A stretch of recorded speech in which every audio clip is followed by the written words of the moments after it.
எங்க தங்கச்சிக்கு கொஞ்சம் மூளை வளர்ச்சி கம்மியான பொண்ணு. அது வந்து வீட்டில தான் இருக்கும். வெளியே வாசல் உட்காந்துட்டு இருந்தாங்க. நேற்று 6:30 இருக்கும் மணி, நோன்பு திறக்கிற நேரம். வெளியே உட்காந்துட்டு இருந்தா. நாங்கெல்லாம் நோன்பு திறந்துட்டு இருந்தோம். உள்ள இருக்கும்போது தங்கச்சி வந்து வெளியே உட்காந்துட்டு இருக்கும்போது ஒரு வண்டி நின்றுட்டு இருக்கு. ஆட்டோக்காரங்க அவங்க என்ன பண்ணியிருக்காங்க, ஆட்டோ வந்து ரன்னிங்ல எடுத்திருக்காங்க. கீழே அப்படியே பார்த்துக்கிட்டு அவளை கூப்பிட்டுருக்காங்க. அவள் எப்பயுமே எந்த ஆட்டோ பார்த்தாலும் ஆட்டோல ஏறி உட்காந்துட்டு போயிடுவா. ஏன்னா தெரிஞ்ச ஆட்டோக்காரங்க இருந்தாங்கன்னா கொண்டு வந்து விட்டுருவாங்க.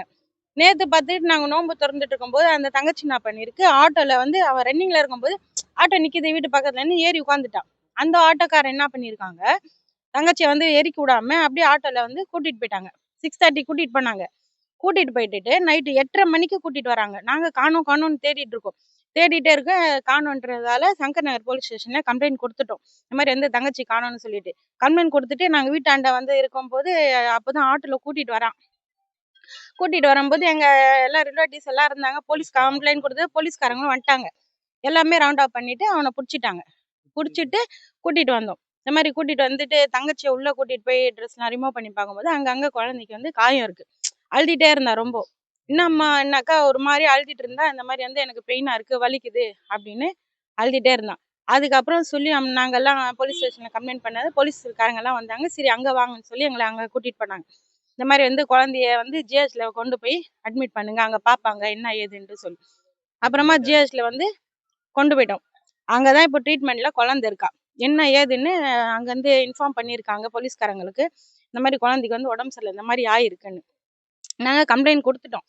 ஆனா அவன் என்ன பண்ணியிருக்கான், குழந்தைய கூட்டிட்டு போயிட்டு குழந்தைய வந்து இந்த மாதிரி பண்ணிட்டான், தப்பு பண்ணிட்டான். குழந்தைய கூட்டிட்டு போய் அரெஸ்ட் பண்ணிட்டு அந்த மாதிரி வந்து குழந்தைய பண்ணிட்டு ஒருத்தரை தான் சொல்லியிருக்காங்க. ஆனா மெடிக்கல் ரிப்போர்ட்ல வந்து 2 பேர் வந்து காமிக்கிறாங்க. மெடிக்கல் ரிப்போர்ட்ல வந்து 2 பேர் காமிக்கிறாங்க. இங்க வந்து ஒருத்தர் தான் பண்ணியிருக்கேன் அப்படின்னு அவன் ஒத்துக்கிறான். மெடிக்கல் ரிப்போர்ட் என்ன காமிக்குதுன்னா 2 பேரை குறிப்பிட்டு காமிக்குது. 2 பேர் இந்த மாதிரி தப்பு பண்ணியிருக்காங்க. அது வந்து மூளை வளர்ச்சி குழந்தை, அதுக்கு மூளை வளர்ச்சி கம்மி. ஏன்னா எப்ப பார்த்தாலும் வீட்டு வாசல்லே தான் உட்காருவோம். ஏன்னா மோஸ்ட்லி எல்லாருக்குமே தெரியும் அந்த குழந்தைய பத்தி எப்படி என்ன ஏதுன்னு நிறைய பேர் பார்த்துருக்கேன். நேத்து எப்படி எங்களுக்கு தெரிஞ்சிச்சுன்னா, எங்க வீட்டு பக்கத்துல ஒரு பையன் இருந்தாங்க. அவங்க நோன்பு தரத்துக்கு அங்க போகும்போது இவன் அந்த ஆட்டோக்காரன் வந்து வண்டியில ரன் பண்ணிட்டு குழந்தைய கூட்டிட்டு போயிருக்கான். அப்ப பார்த்துட்டு வந்து சொன்னாங்க, இந்த மாதிரி நாங்க குழந்தை தேடிட்டு இருக்கும் போது அவங்க சொன்னாங்க, இந்த மாதிரி அந்த பொண்ணை வந்து நாங்க அங்க பார்த்தோம் அப்படின்றதால எங்களுக்கு தெரிஞ்ச உடனே நாங்க தகவல் கொடுத்த உடனே தான் இந்த கம்ப்ளைண்ட் கொடுத்து உடனே பிடிக்க முடிஞ்சுது.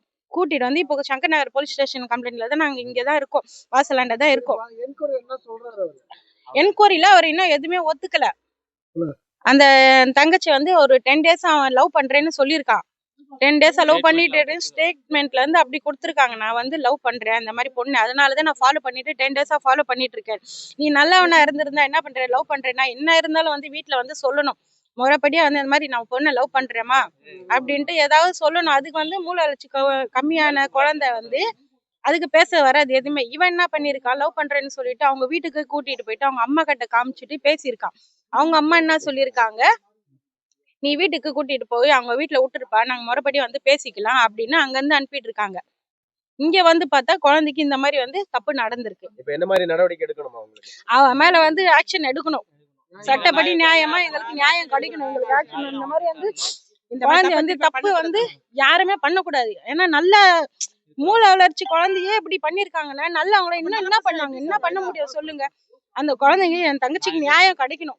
நாங்க அதனால போராடுறோம். நேத்துல இருந்து நோன்பு வச்சுட்டு இங்கதான் வாசலாண்ட நாங்க வெயிட் பண்ணிட்டு இருக்கோம். எங்களுக்கு நியாயம் கிடைக்கணும். இந்த மாதிரி தப்பு வந்து இன்னும் யாருமே பண்ணவே கூடாது. அந்த மாதிரி கடுமையான தண்டனை வந்து நடவடிக்கை எடுக்கணும். நாங்க மீடியால இந்த மாதிரி பேட்டி குடிக்கிறோம்.